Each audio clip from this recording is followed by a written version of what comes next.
कक्षा 12 के लिए हिंदी में वितान का पाठ 4 डायरी के पन्ने पढ़ा रही हूँ। इसकी लेखिका है एन फ्रैंक, जो कि एक 13 साल की बच्ची थी। जब उसने लिखना शुरू किया था उस समय 13 से और 15 वर्ष की उम्र तक उसने लिखा।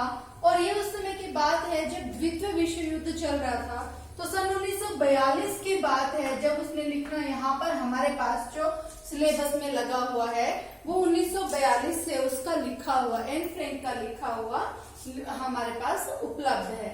सबसे पहली बात कि ये जो हम पढ़ेंगे यह एक डायरी विधा की रचना है। अर्थात एन फ्रैंक ने अपनी डायरी लिखी थी द्वितीय विश्व युद्ध के दौरान। एक बच्चा जो 13 वर्ष का है और उन लोगों को किसी कारण से, जो हम आगे पढ़ेंगे, तो उन लोगों को अज्ञातवास में रहना पड़ा था, जहां पर उसका कोई संगी साथी नहीं था, कोई दोस्त नहीं था, केवल परिवार के बड़े लोग ही उनके साथ में थे। तो वहां उस लड़की को अकेलापन महसूस होता था। वो उस अकेलेपन को बांटने के लिए उसकी गुड़िया थी जिसका नाम था किट्टी। उस किट्टी गुड़िया को संबोधित करते हुए लिखती है। तो यह एक डायरी विधा की रचना है। दूसरी बात, दूसरे विश्व युद्ध के समय यहूदियों के लिए जो यातनाएं दी जाती थी, यहूदियों को जो उनके ऊपर जुल्म किए जाते थे, इस बात में, इस डायरी विधा में, इस डायरी में उस लड़की ने, एन फ्रैंक ने उस समय का वर्णन किया है।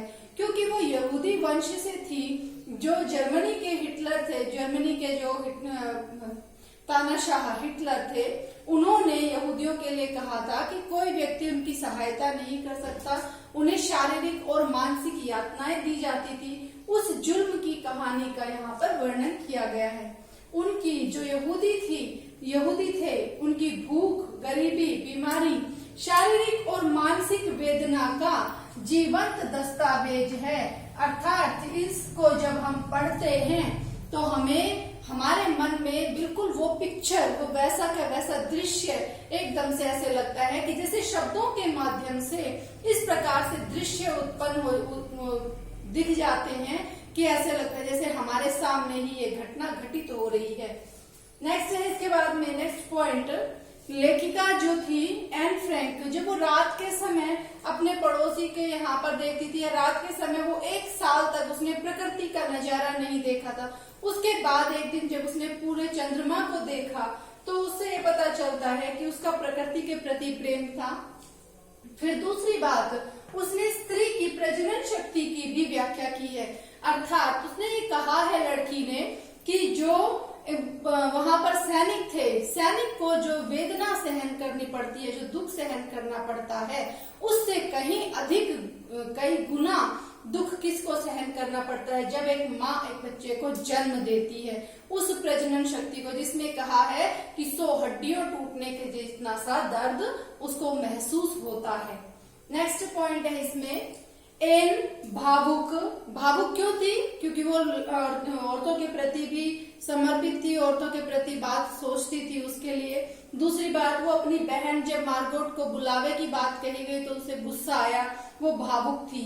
परिश्रमी थी, उसके माँ और बहन थक कर सो गए थे, लेकिन एन और उसके पिता ने अंत तक 2 दिन तक अपने घर का काम पूरा किया और सही ढंग से वो रात भर सोए भी नहीं ढंग से, उन्होंने खाना भी ढंग से नहीं खाया। तो वो परिश्रमी थी।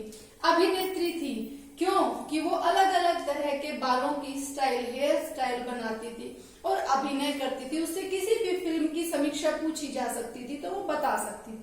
प्रकृति प्रेमी, जो यहाँ पर मैंने अभी चांद की बात बताई कि उसने वो रात में पर्दा हटाकर बाहर देखती थी, बाहर चांद और तारों को देखती थी, और उसके लिए वो ये भी परवाह नहीं करती थी कि उसे कोई परेशानी होगी, कोई पीड़ा होगी, फिर भी वो प्रकृति से प्रेम करती थी। नारी के अधिकारों के प्रति सचेत थी।